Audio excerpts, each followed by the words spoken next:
The government came to power promising to cut energy bills at the same time as cutting carbon emissions. But today, Britain has among the highest energy prices in the world. The fundamental problem is, we cannot store electricity in very large volumes. And a growing debate about climate policies driving up prices.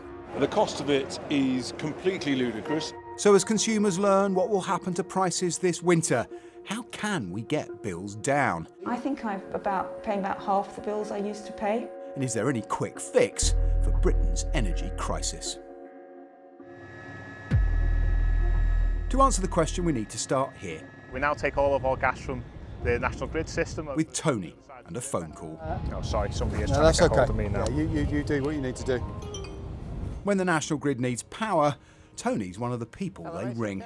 Just got a call from the grid operator to say, can you start up in 85 minutes? So you've literally was that your call just then? Call to say, you've got an instruction to come on unit 4 because the grid operator needs us to stabilise the grid in some way. So is that routine? I mean, you scramble to get that happening? Or No, that's what the guys are prepared to do. They're ready in the control room and they've literally just started prepping it now and it'll be on in about an hour and a half. He's the plant manager at Connors Quay Power Station. On the banks of the Dee in North Wales, it uses gas to generate electricity that flows on to the national grid. But the 4 giant turbines, each capable of powering more than 300,000 homes at a time, don't turn round the clock.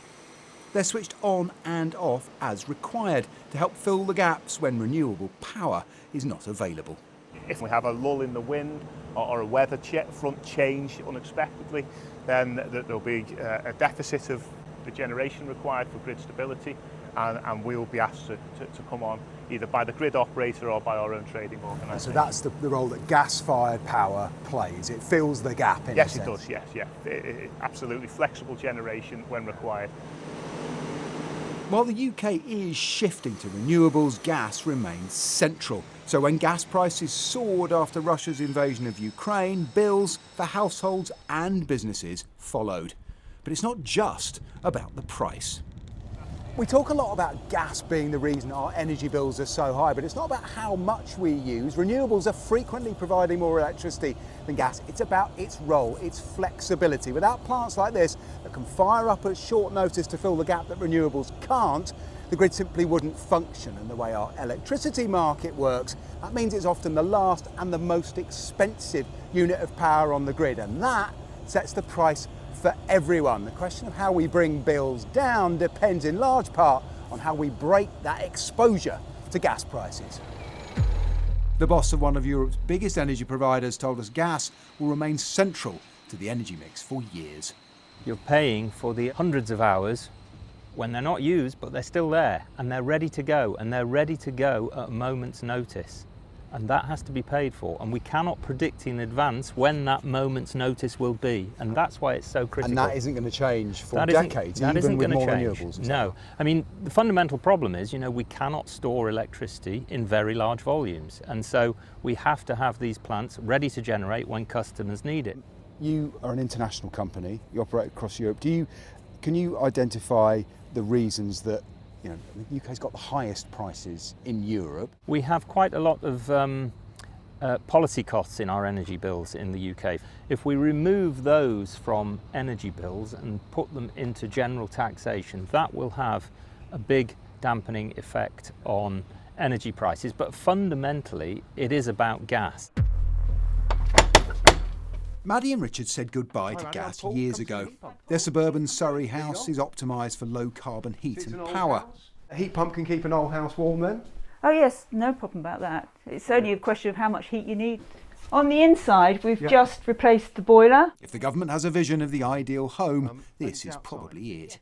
The main unit's out here, so it's taking heat out of the air and then taking the warmth in the water circuit back into the radiators. So you've got solar as well? Yes, the solar's on the roof on the south side here. It's taken years, plenty of planning, investment and subsidy, but they are saving money.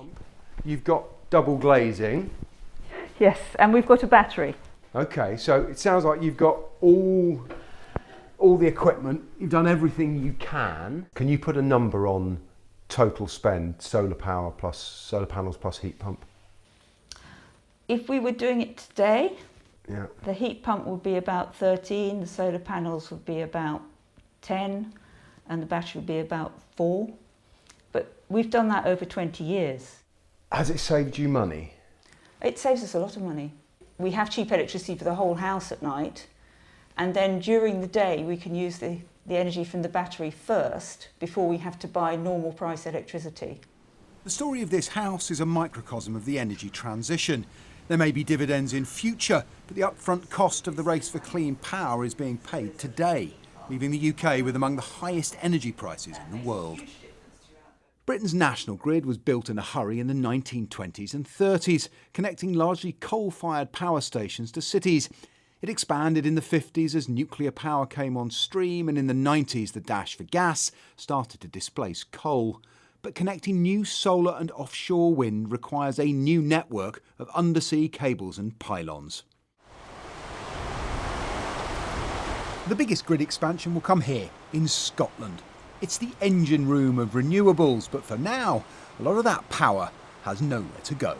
Scottish wind power is going to provide a huge amount of our future electricity, but there is a problem transporting it from where it's generated in the north to the south where it's needed. The grid simply cannot handle moving that vast amount of electricity, so it has what are called constraint lines, and one of them is around here, where the grid is balanced on either side. To make it work at the moment, generators, the wind farms, are paid hundreds of millions, billions a year not to generate. The only way that will change is by building more grid infrastructure to send the power south, or finding other ways of using and storing that power north of this line.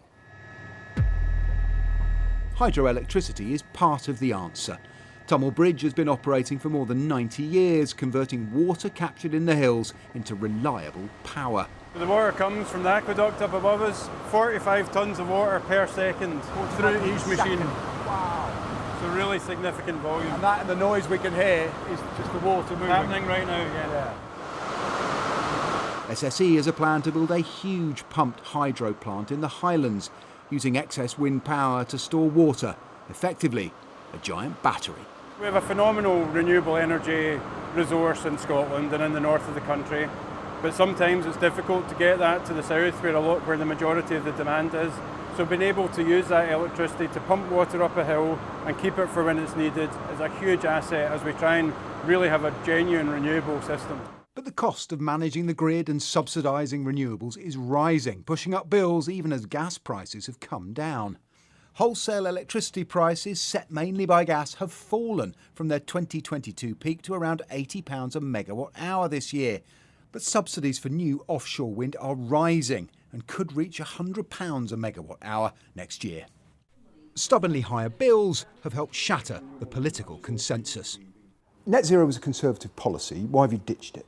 Net zero is now forcing people to make decisions which are making people poorer, and that's not what people signed up to. So when it comes to energy bills, we know that they're going up over the next 5 years to pay for green levies. When you look at jobs, we are losing jobs to other countries, industry is going, and that not only is a bad thing for our country, but it also is a bad thing for climate change, because every time you lose a business here to somewhere like China, which is still powered by coal, you're actually increasing global emissions. Reform UK, meanwhile, have made opposition to net zero a central theme. Can somebody help my camera get round this corner? Net zero, Richard, you call it net stupid zero. What's stupid, cutting the emissions or the cost involved in cutting those emissions? The cost of it is completely ludicrous. It'll make no difference to the quantity of global emissions. We're responsible for less than 1%. Even if we got to net zero tomorrow, the growth in Chinese emissions would way outgrow that, and it's destroying our jobs, it's destroying our industries, it's impoverishing ordinary people.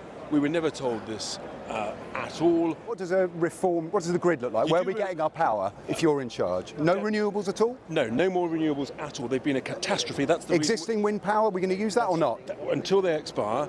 That's the reason why we've got the highest electricity prices in the developed world, because of the scandal and the lies told about renewables. They haven't made our energy cheaper, they haven't brought down the bills. Tackling climate change remains a priority for many, But the rising cost of clean energy raises awkward questions for a government that promised to cut bills. This government is committed to net zero, but this year energy bills have been rising even though gas prices have fallen. So I'm going to see a minister, find out what's going on.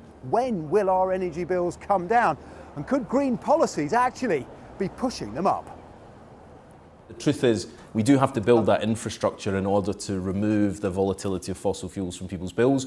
We obviously hope that that will happen as quickly as possible, but there's no shortcut to this and there's no easy solution to building the clean power system that brings down bills.